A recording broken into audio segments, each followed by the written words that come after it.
প্রতিশোধের নেশা কিভাবে একটা মানুষকে ভেতর থেকে একটু একটু করে অন্ধ করে দেয়, কিভাবে একটা গোটা আত্মাকে সম্পূর্ণ ধ্বংস করে দেয়, সেটা আমি খুব কাছ থেকে দেখেছি। আমার মায়ের নিজের হাতে বানানো সেই বিশেষ মিষ্টি বাইরে থেকে দেখতে একেবারে সাধারণ, সুন্দর, রসে ভরা, কিন্তু তার ভেতরে লুকিয়েছিল গাঢ় অন্ধকার, একটা সুপরিকল্পিত শীতল মৃত্যু। তুমি কি জানতে ওই মিষ্টির ভেতরে আসলে কি মেশানো ছিল? না, জানলে হয়তো আজ আমার পুরো পৃথিবীটা এভাবে শ্মশান হয়ে যেত না। আমাদের বাড়িটা শহরের এক প্রান্তে, বেশ পুরনো, কিন্তু মা নিজের হাতে খুব সুন্দর করে সাজিয়ে রেখেছিল। আমি তখন কলেজে পড়তাম, নিজের পড়াশোনার বন্ধুদের নিয়ে মেতে থাকতাম। মা সারাদিন ঘরের কাজ করত, কিন্তু একটা অদ্ভুত ব্যাপার ছিল যা আমি অনেক বছর ধরে খেয়াল করছিলাম। অদ্ভুত ব্যাপার বলতে ঠিক কী রকম? প্রতিদিন রাতে ঠিক একটা নির্দিষ্ট সময়ে মা খুব নিঃশব্দে বাড়ি থেকে কোথাও একটা বেরিয়ে যেত। কোনো শব্দ হতো না, দরজা খোলার সামান্যতম আওয়াজ পর্যন্ত আমি পেতাম না। প্রতিদিন রাতে? মানে তুমি কি কখনো মাকে আটকানোর চেষ্টা করনি বা জিজ্ঞেস করনি যে এত রাতে কোথায় যাচ্ছে? সাহস হয়নি। আমার কোনোদিন মাকে প্রশ্ন করার সাহস হয়নি। মায়ের চোখে ওই রাতের বেলাগুলোতে অদ্ভুত, মানে অচেনা একটা চমক থাকত। এমন একটা দৃষ্টি যার দিকে তাকিয়ে কোনো কথা বলা যায় না। মনে হতো ওই মানুষটা আমার মা নয়, সম্পূর্ণ অচেনা অন্য কেউ। আমি চুপ করে থাকতাম। দিনের বেলায় একজন সাধারণ স্নেহময়ী মা, আর রাতের অন্ধকারে সম্পূর্ণ অন্য এক সত্তা। মনস্তাত্ত্বিক দৃষ্টিকোণ থেকে এটা কিন্তু খুব গভীর একটা ইঙ্গিত দেয়। মানুষের ভেতরে জমে থাকা কোনো গভীর ট্রমা বা অবদমিত ক্ষোভ অনেক সময় এভাবেই রাতের অন্ধকারে নিজের রূপ ধারণ করে। হ্যাঁ, আমারও তখন সেটাই মনে হতো। ভাবতাম হয়তো পুরনো কোনো কষ্ট থেকে একা হাঁটতে যায়। কিন্তু সেই দুপুরের পর থেকে জীবনের সব হিসাব চিরকালের জন্য পাল্টে গেল। সেদিন আমি আমার কলেজের এক বন্ধুকে বাড়িতে নিয়ে এসেছিলাম। ওর নাম নেহা। এই নেহা মেয়েটি কি, মানে ওর আসার কারণেই কি তোমার মায়ের ওই লুকানো রূপটা দিনের আলোতেও বেরিয়ে আসতে বাধ্য হয়েছিল? হ্যাঁ, অথচ নেহা এসেছিল শুধু আমার কাছ থেকে কিছু নোটস নেবার জন্য। খুব সাধারণ, শান্ত একটা মেয়ে, নিষ্পাপ চোখ আর হাসি খুশি মুখ। মা যখন প্রথমবার নেহাকে দেখল, তখন মায়ের ব্যবহার একদম স্বাভাবিক ছিল। খুব মিষ্টি হেসে বলল, আসো মা, বসো, চা খাবে নাকি মিষ্টি দেব? একদম সাধারণ কথোপকথন। তারপর? নেহা সোফায় বসল। মা ওর সামনে বসে খুব সাধারণভাবেই গল্প করতে শুরু করলো। কথায় কথায় মা জিজ্ঞেস করলো, তোমার পুরো নাম কি বললে যেন? নেহা হাসি মুখে জবাব দিল, নেহা সিনহা। মায়ের মুখটা এক মুহূর্তের জন্য একটু গম্ভীর হলো, তারপর জিজ্ঞেস করলো, আচ্ছা, তোমার বাবা কি করেন? নেহা কি উত্তর দিল? নেহা বলল, বাবা মানে বিবেক সিনহা একটা প্রাইভেট কোম্পানিতে চাকরি করেন। বিবেক সিনহা? এই নামটা নিশ্চয়ই তোমার মায়ের কাছে শুধু একটা সাধারণ নাম ছিল না। মানুষের মস্তিষ্কে কিছু নির্দিষ্ট নাম অনেক সময় ট্রিগার হিসেবে কাজ করে, যা দশকের পর দশক ধরে লুকিয়ে রাখা কোনো ভয়ঙ্কর স্মৃতিকে এক ধাক্কায় সামনে নিয়ে আসে। তোমার মায়ের মধ্যে কি তখন কোনো শারীরিক পরিবর্তন তুমি লক্ষ্য করেছিলে? পরিবর্তনটা বাইরে থেকে চট করে বোঝার উপায় ছিল না, কিন্তু আমি খেয়াল করেছিলাম মায়ের হাতের আঙুলগুলো হঠাৎ করে সোফার হাতলটা খুব শক্ত করে খামচে ধরেছিল। আঙুলের গাঁটগুলো সাদা হয়ে গিয়েছিল। গলার আওয়াজ স্বাভাবিক রাখার আপ্রাণ চেষ্টা করছিল মা। মানে ভেতর ভেতর একটা প্রচণ্ড আলোড়ন শুরু হয়ে গেছিল। একদম। এরপর মা জিজ্ঞেস করল, তোমাদের আদিবাড়ি কোথায়? নেহা খুব সহজভাবে উত্তর দিল, গ্রামেই আমাদের আসল বাড়ি, চন্দ্রপুর। চন্দ্রপুর? হ্যাঁ, চন্দ্রপুর। এই নামটা শোনা মাত্রই যেন পুরো ঘরের বাতাস এক লহমায় ভারী হয়ে গেল। কারণ কারণ আমার মায়েরও আদিবাড়ি ছিল ওই চন্দ্রপুরে। তার মানে ওই একটা নাম এবং একটা জায়গার ঠিকানার মাধ্যমে তোমার মায়ের কাছে একটা পুরনো সমীকরণ মুহূর্তের মধ্যে পরিষ্কার হয়ে গিয়েছিল। তিনি বুঝে গিয়েছিলেন তার সামনে বসে থাকা মেয়েটি আসলে কে। হ্যাঁ, মায়ের সন্দেহ তখন গভীর এবং নিশ্চিত হয়ে গেছে। মা নিজেকে সামলে নিয়ে আবার জিজ্ঞেস করল, আর তোমার মা রিয়া সিনহা, তিনিও কি তোমার বাবার সাথে একই কোম্পানিতে কাজ করেন? নেহা শুধু মাথা নেড়ে হ্যাঁ বলল। তারপর তোমার মা কি করলেন? এক মুহূর্তের জন্য মা নিজের চোখ দুটো বন্ধ করল, খুব গভীর দীর্ঘ একটা শ্বাস নিল, তারপর আমাকে বা নেহাকে আর একটা কথাও না বলে অদ্ভুত এক নিস্তব্ধতার সাথে সোজা রান্নাঘরের দিকে চলে গেল। এই নিস্তব্ধতাটা সবচেয়ে বেশি ভয়ের, কারণ যখন প্রচণ্ড রাগের মুহূর্তে কেউ চিৎকার না করে হঠাৎ সম্পূর্ণ শান্ত হয়ে যায়, তার মানে তার মস্তিষ্ক তাৎক্ষণিকভাবে কোনো ভয়ঙ্কর পরিকল্পনা তৈরি করে ফেলেছে। রান্নাঘরে গিয়ে ঠিক কী করছিল তোমার মা? আমি তখন দেখতে পাচ্ছিলাম না, কিন্তু অনেক পরে বুঝতে পেরেছিলাম। রান্নাঘরে ঢোকার পর মার মুখে ফুটে উঠেছিল এক ভয়ঙ্কর শীতল হাসি, যে হাসি কোনো সুস্থ স্বাভাবিক মানুষের হতে পারে না। কিছুক্ষণ পর মা একটা প্লেটে করে কয়েকটা মিষ্টি নিয়ে ফিরে এলো। ওই মিষ্টিগুলো? হ্যাঁ, নেহার দিকে প্লেটটা এগিয়ে দিয়ে খুব আদুরে মোলায়েম গলায় মা বলল, নিজের হাতে বানানো মিষ্টি মা, খেলে দেখো। ভাবলে গায়ে কাটা দেয়। বিষ যখন স্নেহের মোড়কে পরিবেশন করা হয় তখন শিকারের পক্ষে সেটা প্রতিরোধ করা একেবারেই অসম্ভব। নেহা নিশ্চয় বিন্দুমাত্র সন্দেহ করেনি। একদমই না। নেহা তো বুঝতেই পারিনি ওটা শুধু একটা মিষ্টি ছিল না, ওটা ছিল একটা মৃত্যু ফাঁদ। নেহা খুব আনন্দের সাথে মিষ্টিটা খেলো। এরপর আমি আমার ঘর থেকে নোটস নিয়ে এসে নেহার পাশে বসলাম। মা তখন আমার দিকে তাকিয়ে এমনভাবে হাসলো যেন কত খুশি হয়েছে। একটা নিখুঁত অভিনয়। হ্যাঁ, মা বলল, তোমার বন্ধু তো খুব মিষ্টি, তোমরা কি শুধু বন্ধু নাকি অন্য কিছু? আমরা দুজনেই খুব লজ্জা পেয়েছিলাম। নেহা নোটস নিয়ে উঠে দাঁড়ালো। যাওয়ার সময় মা ওকে বলল, আবার এসো কিন্তু, এ বাড়িটাকে নিজেরই বাড়ি ভেবো।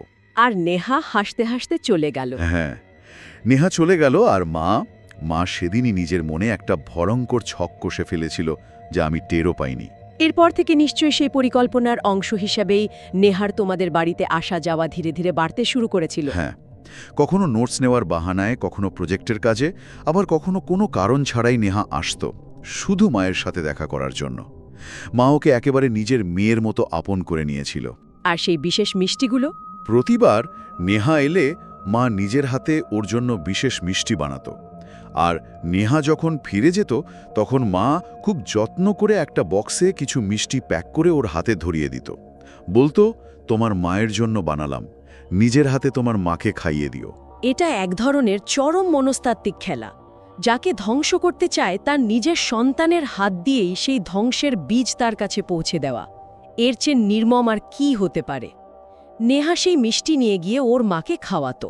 প্রতিবার ও ভাবত আমার মা ওকে কতটা ভালোবাসে, কতটা যত্ন করে। এদিকে নেহার আর আমার সম্পর্কটাও ধীরে ধীরে বদলাতে শুরু করেছিল। ঘন্টার পর ঘন্টা ফোনে কথা বলা, ভবিষ্যতের স্বপ্ন দেখা, আমরা একে অপরের খুব কাছে চলে এসেছিলাম। কয়েক মাসের মধ্যেই আমরা সিদ্ধান্ত নিলাম যে আমরা বিয়ে করব। তুমি তোমার মাকে এই সিদ্ধান্তের কথা জানিয়েছিলে? হ্যাঁ, একদিন সন্ধ্যায় আমি নেহাকে সাথে নিয়ে বাড়িতে এলাম। মাকে বললাম, মা, আমি নেহাকে বিয়ে করতে চাই। তোমার মায়ের প্রতিক্রিয়া কেমন ছিল? নিজের সাজানো ঘুঁটিগুলো যখন একদম সঠিক জায়গায় বসছে তখন একজন সাইকোপ্যাথিক মানসিকতার মধ্যে এক ধরনের বিকৃত তৃপ্তি দেখা যায়। মা আমার দিকে তাকালো, মুখে একটা চড়া হাসি, কিন্তু চোখের দৃষ্টিটা ছিল তীক্ষ্ণ, হিসেবি। ঠিক যেন একটা শিকারী তার শিকারকে পুরোপুরি জালে আটকাতে দেখে এক অদ্ভুত আনন্দ পাচ্ছে। ঠিক সেই সময়ই নেহা খুব বিষণ্ণ গলায় মাকে একটা কথা বলল। কি কথা? ও জানালো যে ওর মায়ের শরীর বেশ কিছুদিন ধরে খুব খারাপ যাচ্ছে, কিছুই হজম হচ্ছে না, দিন দিন শুকিয়ে যাচ্ছে শরীর, চরম দুর্বল হয়ে পড়ছে। আর সবচেয়ে ভয়ের ব্যাপার হলো, শহরের নামকরা বড় বড় ডাক্তার দেখিয়েও কেউ এই রোগের কোনো কারণ বা উৎস খুঁজে পাচ্ছে না। ডাক্তাররা খুঁজে পাবে না, কারণ এটা কোনো সাধারণ শারীরিক ব্যাধি ছিল না।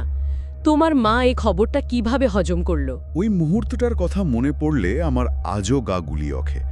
নেহার মুখে ওর মায়ের এই দুর্গতির কথা শুনে মায়ের চোখে এক অদ্ভুত এবং বিকৃত তৃপ্তি ফুটে উঠেছিল। আমি স্পষ্ট দেখতে পাচ্ছিলাম মায়ের ভেতরের অন্ধকারটা যেন আনন্দে নেচে উঠেছে। মা জানতো যে মিষ্টিগুলো সে দিনের পর দিন রিয়ার জন্য পাঠিয়েছে, সেগুলোর আসল কাজ শুরু হয়ে গেছে।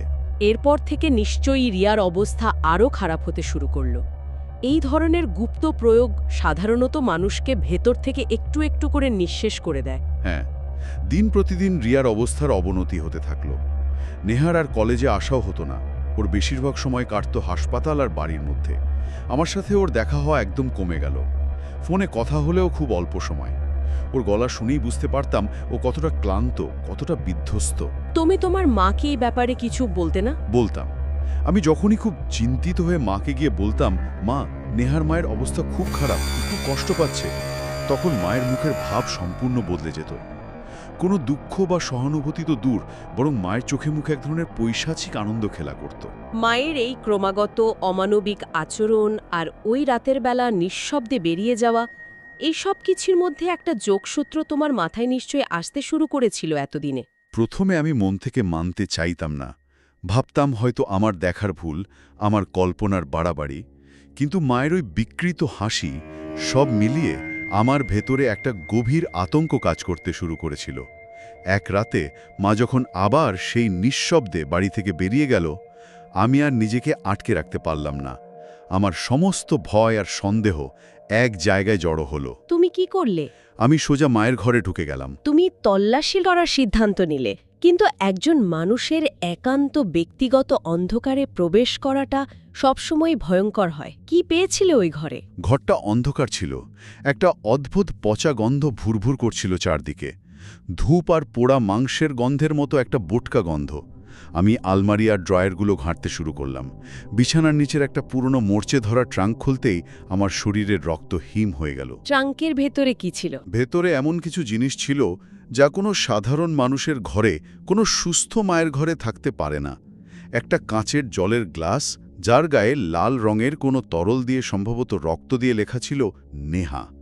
একটা ছোট প্লাস্টিকের প্যাকেটের ভেতর একগোছা লম্বা চুল, মেয়েদের চুল, আর একটা সাদা রুমাল যার ঠিক মাঝখানে অদ্ভুত কিছু চিহ্ন আঁকা, আর তার নিচে লেখা ছিল রিয়া। প্রাচীন কালো জাদু বা ব্ল্যাক ম্যাজিকের ইতিহাসে এই ধরনের ব্যক্তিগত জিনিসগুলোর খুব সুনির্দিষ্ট ব্যবহার আছে। কালো জাদু?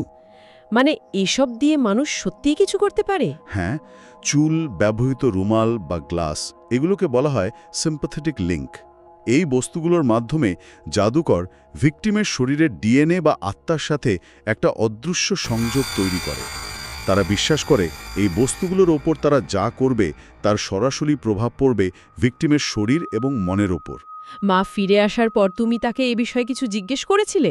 হ্যাঁ, সকালবেলা মা যখন ফিরল, আমি আর নিজেকে সামলাতে পারিনি। আমি ওই জিনিসগুলো মায়ের সামনে ছুঁড়ে দিয়ে চিৎকার করে বলেছিলাম, এসব কি মা? তুমি রোজ রাতে কোথায় যাও? নেহার মায়ের খবর শুনলে তোমার কোনো বিকার থাকে না গেল? তুমি কি নেহাকে পছন্দ করো না? আর এই জিনিসগুলো, এগুলো কেন তোমার ঘরে? নিজের গোপন রূপ ধরা পড়ে যাওয়ার পর তোমার মা কি সামান্যতম ভয় পেয়েছিল বা অপ্রস্তুত হয়েছিল? না, মা একটুও চমকায়নি, একটুও না। বরং কয়েক সেকেন্ড আমার দিকে একদৃষ্টে চোখের পলক না ফেলে তাকিয়ে থেকে হঠাৎ করে খুব জোরে বিকট শব্দ করে হাসতে শুরু করল। সেই হাসি থামার পর মা যা বলল তা আমার পায়ের তলা থেকে সমস্ত মাটি সরিয়ে নিয়েছিল। কি বলল তোমার মা? মা বলল, এসব একদিনে হয়নি আরব। আমি যা কিছু করছি তার শিকড় আজ থেকে 20 বছর আগে চন্দ্রপুরের মাটিতে পোঁতা হয়েছিল। 20 বছর আগে? চন্দ্রপুরে এমন কি ঘটেছিল যা একজন সাধারণ নারীকে এত বছর পর এমন ভয়ঙ্কর প্রতিশোধ নিতে বাধ্য করল? মানে নেহার বাবা, তার সাথে মায়ের প্রেমের সম্পর্ক ছিল। ছোটবেলা থেকে একসাথে বড় হওয়া, একসাথে স্বপ্ন দেখা।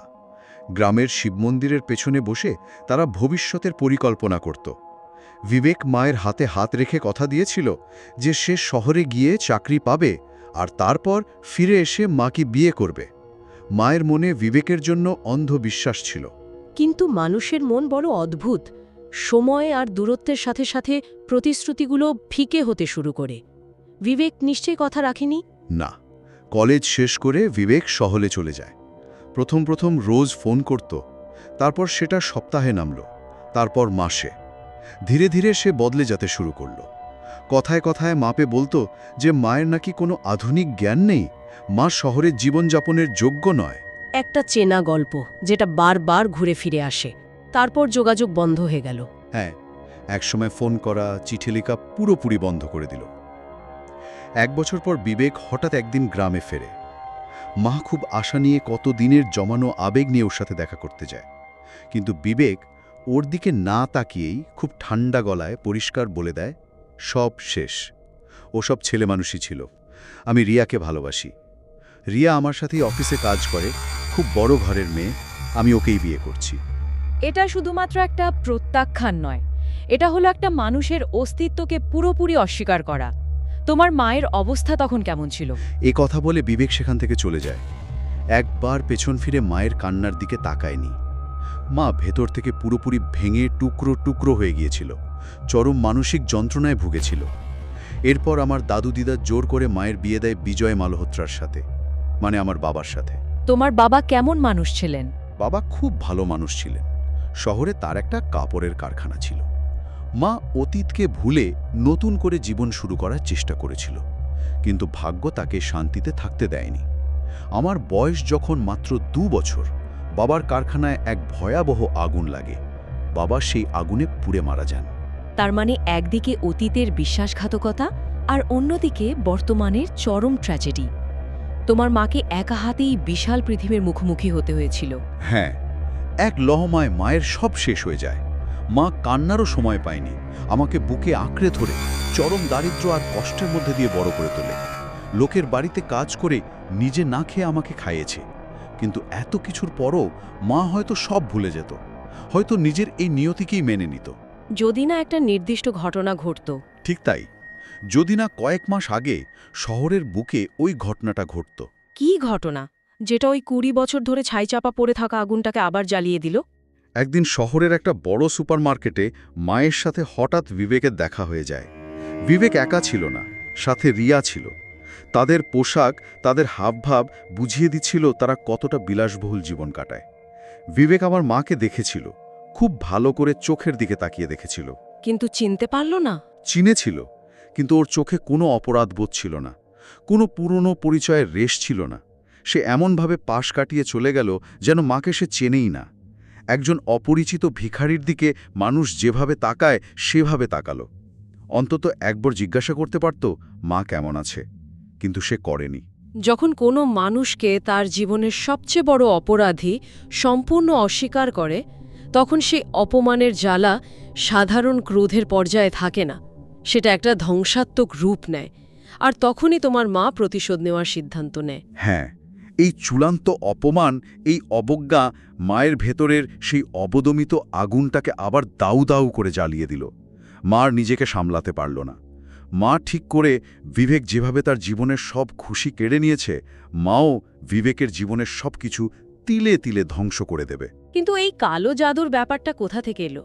ছোটবেলায় গ্রামে থাকতে মা কালো জাদু বা ব্ল্যাক ম্যাজিক নিয়ে অনেক গল্প শুনেছিল, তখন বিশ্বাস করেনি।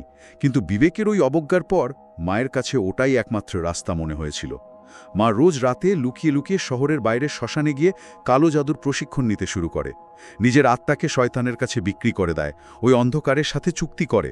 তাহলে নেহাকে তোমার সাথে মেশানো এটাও কি কোনো কাকতালীয় ব্যাপার ছিল না? পুরোটাই সে অন্ধকারের পরিকল্পনার অংশ ছিল? পুরোপুরি। মা হাসতে হাসতে আমাকে বলল, যবে থেকে আমি জানতে পেরেছি নেহা বিবেকের মেয়ে, আমি বুঝেছিলাম ঈশ্বর নিজেই আমাকে প্রতিশোধ নেওয়ার রাস্তা দেখিয়ে দিয়েছেন। ওই রুমাল, ওই গ্লাস, চুল, এসব কোনো সাধারণ ব্যাপার নয়। আমিই কালো জাদু করে নেহার মন নিয়ন্ত্রণ করেছি। মানে নেহা নিজে থেকে তোমার প্রেমে পড়েনি? না, মায়ের দেওয়া মন্ত্র পড়া মিষ্টি খেয়েই নেহা আমার প্রেমে পড়তে বাধ্য হয়েছে। আর আমার সাথে বিয়ে ঠিক হওয়ার পরই মা রিয়ার উপর কালো জাদুর প্রভাব বাড়াতে শুরু করে, যাতে নেহা ওর অসুস্থ মায়ের জন্য আমার থেকে দূরে সরে যায়। তার মানে তোমার আর নেহার যে সম্পর্ক, সেটা কোনো স্বাভাবিক প্রেম ছিল না, ওটা একটা বিভ্রম ছিল। তোমার মা চেয়েছিল রিয়া তিলে তিলে শেষ হয়ে যাক, আর নেহা সেই যন্ত্রণা দেখুক। মা চেয়েছিল ওরা সবাই শেষ হয়ে যাক। মা আমাকে স্পষ্ট বলল, আমি চাই প্রথমে রিয়া মরুক, তারপর নেহা, তারপর বিবেক একা ধুকে ধুকে মরুক। রিয়ার ওপর শহরের কোনো বড় ডাক্তারের ওষুধের আর কোনো কাজ হবে না, ওর ফেরার আর কোনো রাস্তা নেই। তুমি এটা শোনার পর কি করলে? আমি সারা রাত ঘুমাতে পারিনি। আতঙ্কে কষ্টে আমার বুক ফেটে যাচ্ছিল। আর ঠিক তার পরের দিন সকালে আমার কাছে একটা ফোন আসে। নেহা ফোন করেছিল? হ্যাঁ, ফোনটা ধরেই শুনলাম মেহার গগন বিদারী আর্তনাদ। আরব, আমার মা আর নেই। আমার হাত থেকে ফোনটা প্রায় পড়েই যাচ্ছিল, চোখের সামনে সব অন্ধকার হয়ে আসছিল। আমি দৌড়ে মায়ের ঘরে গেলাম। গিয়ে দেখলাম মা খুব শান্তভাবে বসে চুল আঁচড়াচ্ছে। মায়ের কোনো অনুশোচনা ছিল না? না। আমি বললাম, মা, রিয়া আন্টি মারা গেছে, এবার তো থামো, তোমার প্রতিশোধ তো পূরণ হলো। কিন্তু মায়ের চোখে অদ্ভুত একটা ঠান্ডা চাউনি ছিল। মা খুব স্থির গলায় বলল, না আরব, এখনো শেষ হয়নি, এবার নেহার পালা। তুমি মাকে আটকাওনি? নিজের ভালোবাসার মানুষকে বাঁচাতে শেষ চেষ্টা করনি? আমি মায়ের পায়ের কাছে পড়ে গিয়েছিলাম। আমি হাও হাও করে কাঁদছিলাম, হাত জোর করে ভিক্ষে চেয়েছিলাম। বলেছিলাম, মা, নেহাকে ছেড়ে দাও, আমি কাউকে কিছু বলবো না। রিয়া আন্টিকে মেরে তুমি বিবেককে শেষ করে দিয়েছ, এবার অন্তত দয়া করো। কিন্তু মায়ের মনে তখন হয়তো আর এক বিন্দু মাতৃত্ব অবশিষ্ট ছিল না। তার সত্তা পুরোপুরি ওই কালো জাদুর দখলে চলে গিয়েছিল। একদম তাই। মা একটা নিষ্ঠুর হাসি হেসে বলল, নেহাকে ভুলে যা, আমি ওর চেয়েও সুন্দরী মেয়ে তোর প্রেমে পাগল করে দিতে পারবো। আমি চিৎকার করে বলেছিলাম, আমি নেহাকে ভালোবাসি মা, ওকে মেরো না। কিন্তু মা কোনো কথা না শুনে আমাকে ওই ঘরের ভেতর ধাক্কা দিয়ে বাইরে থেকে তালা বন্ধ করে দিল। নিজের সন্তানকে এভাবে আটকে রাখা এটা প্রমাণ করে যে অন্ধকারের চর্চা মানুষকে কতটা অমানবিক করে তোলে। নেহার কি হলো তারপর? আমি দিনের পর দিন ওই ঘরে বন্দি ছিলাম, শুধু জানলার গ্রিল ধরে কাঁদতাম। নেহা সদ্য নাকে হারিয়েছে, ও খুব বিপর্যস্ত ছিল। আমার কোনো খোঁজ না পেয়ে এক সন্ধ্যায় ও নিজেই আমাদের বাড়িতে এসে হাজির হলো। মা ঠিক এই সুযোগটার অপেক্ষাতেই ছিল। মা ওকে ভেতরে আসতে দিল? হ্যাঁ, মা খুব মমতা দেখিয়ে দরজা খুলে ওকে ভেতরে নিয়ে এলো। নেহার চোখগুলো ফুলে ছিল, খুব ক্লান্ত দেখাচ্ছিল ওকে। মা ওর পাশে বসে রিয়ার শেষ দিনগুলোর কথা শুনতে চাইল। নেহা কি ঘুণাক্ষরেও বুঝতে পেরেছিল সে কার সাথে কথা বলছে? যার কোলে মাথা রেখে সে কাঁদছে, সেই নারী তার মায়ের হত্যাকারী? না, একটুও না। নেহা কাঁদ কাঁদ গলায় মাকে সব বলছিল। প্রথমে মায়ের খুব বমি হতে শুরু করলো, তারপর যা খেত সব উঠে যেত। শেষের দিকে শুধু রক্ত বমি করত। কোনো ডাক্তার কিছু করতে পারল না। শেষ দিন মা খুব জোরে একটা চিৎকার করে চিরকালের মতো শান্ত হয়ে গেল। নেহা যখন এই যন্ত্রণার কথাগুলো বলছিল, তখন তোমার মায়ের প্রতিক্রিয়া কি ছিল? মায়ের মুখে একটা অদ্ভুত তৃপ্তি আর প্রশান্তি খেলা করছিল। এরপর মা ওকে খেতে দিল। সেই খাবারেও কি? হ্যাঁ, মা ওকে খুব আদর করে বলল, খেয়ে নাও মা, আমিও তো তোমার মায়ের মতোই। নেহা না করতে পারল না। সেই খাবারে মেশানো ছিল কালো জাদুর সবচেয়ে শক্তিশালী, সবচেয়ে ভয়ঙ্কর আর শেষ মন্ত্র। ওই খাবার খাওয়ার পরই নেহার শরীর ভারী হতে শুরু করে। ও আমার সাথে দেখা না করেই দুর্বল শরীরে নিজের বাড়ি ফিরে যায়। আর পরের দিন? পরের দিন সকালে মা আমার ঘরের তালা খুলে দিল, হাসি মুখে বলল, কাল নেহা এসেছিল, ওকে নিজের হাতে খাইয়ে পাঠিয়েছি। তুমি তখন কি করলে? আমি ভয় কাঁপছিলাম। আমি সঙ্গে সঙ্গে নেহাকে ফোন করলাম। ফোনটা তুলল বিবেক, নেহার বাবা। ওপাশ থেকে একটা ভাঙা হতাশ গলা ভেসে এলো, নেহা খুব অসুস্থ আরফ, ঠিক ওর মায়ের মতো অবস্থা হয়েছে ওর। আমি আর এক মুহূর্ত দাঁড়াইনি, দৌড়াতে নেহাদের বাড়িতে পৌঁছালাম। রাস্তা যেন শেষ হচ্ছিল না। গিয়ে দেখলাম নেহা বিছানায় পড়ে আছে। ওর অবস্থা কেমন ছিল? ওকে দেখে চেনার উপায় ছিল না। শরীরটা শুকিয়ে কাঠ হয়ে গেছে, ভয়ে থরথর করে কাঁপছে। আমাকে দেখে ও আমার হাতটা শক্ত করে চেপে ধরল। ওর চোখ বেয়ে জল পড়ছিল। ও ফিসফিস করে বলল, আরব, আমি মরতে চাই না। আমার মা ঠিক এভাবেই তর্পে তর্পে মরেছে, আমাকে বাঁচাও আরব। তুমি কিছু করতে পারলে না? আমি কিছুই করতে পারলাম না। আমার চোখের সামনে আমার ভালোবাসা মৃত্যুর কোলে ঢলে পড়ছিল, আর আমি ছিলাম সম্পূর্ণ অসহায়। আমি ছুটে আবার বাড়ি ফিরে এলাম। মায়ের পায়ের ওপর আছড়ে পড়ে কাঁদলাম। বললাম, মা, আমি তোমার কাছে ভিক্ষা চাইছি, নেহাকে বাঁচিয়ে দাও। কিন্তু মায়ের কানে তখন কোনো শব্দ পৌঁছাচ্ছিল না। নেহা কি মারা যায়? কিছুদিনের মধ্যে, হ্যাঁ, নেহা মারা গেল। ঠিক ওর মায়ের মতো রক্তবমি করতে করতে, অবর্ণনীয় যন্ত্রণায় ছটফট করতে করতে মারা গেল। যেদিন নেহার মৃত্যুর খবর আমাদের বাড়িতে পৌঁছালো, মায়ের মুখে একটা পৈশাচিক বিভৎস হাসি ফুটে উঠেছিল। মা যেন যুদ্ধে জয়লাভ করেছে।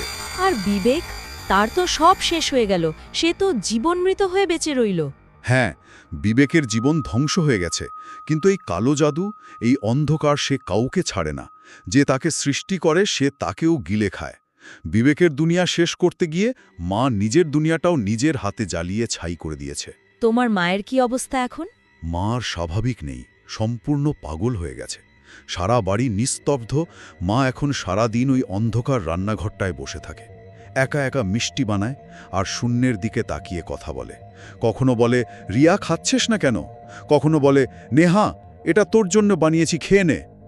মায়ের কোনো হুঁশ নেই, কোনো বোধ নেই। প্রতিশোধ মানুষকে সাময়িক তৃপ্তি হয়তো দেয়, কিন্তু দিন শেষে যে আগুনে অন্যের ঘর পোড়ানো হয়, সেই একই আগুন নিজের আত্মাকেও ছাই করে দেয়।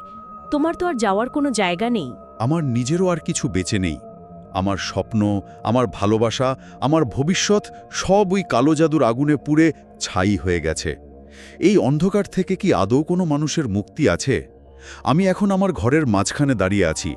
চারদিক ঘুটঘুটে অন্ধকার। শুধু জানলা দিয়ে আসা একটা হালকা আলো এসে পড়েছে আমার মুখের উপর। আমি এক দৃষ্টে উপরের দিকে তাকিয়ে আছি আমার ঘরের ওই পুরনো সিলিং ফ্যানটার দিকে।